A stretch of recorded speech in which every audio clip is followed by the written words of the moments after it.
Kei te tū Māro Hitarari a Phil Goff, ahakoa ngā kō himu mo tōna tūranga kaiarahi i te rōpū reipa. Hei tāna kei te tautoko te katoa o ngā kaitōranga pū o te rōpū reipa i āia. Engari hea i ke ngā whakapai o ngā rā tata nei, kei te whai kē ētahi o ona hoa i tōna tūranga. Hioi ko te urupare a Phil Goff kāri ia i te mōhio, e ahu mai ana aua whakapai i hea.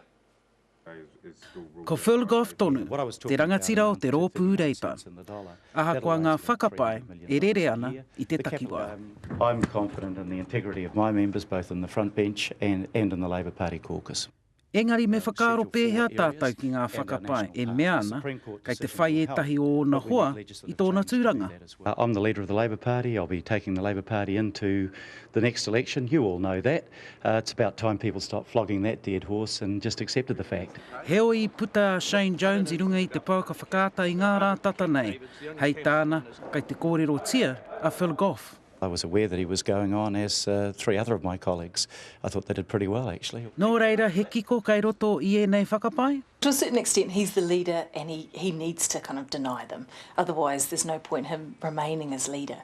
Kei te whaia tōna tūranga e tahi atu? Julia Gillard rolled Kevin Rudd pretty close to the election within the month.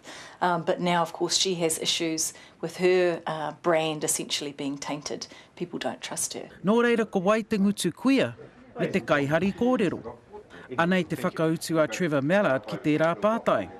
E tohu ana tōna ringa ki te tari o Shane Jones. Engari hei tā Mallard, kāo, i te tohu kē ia i te wharepaku. Kārea Shane Jones i hiahia ki te kōrero i te mutunga o te huia reipa i te ahiahi nei. He tohu pea, he take whakatōtara wāhi rua tēnei mo te rōpū reipa. Ngā hui Wade, te karere.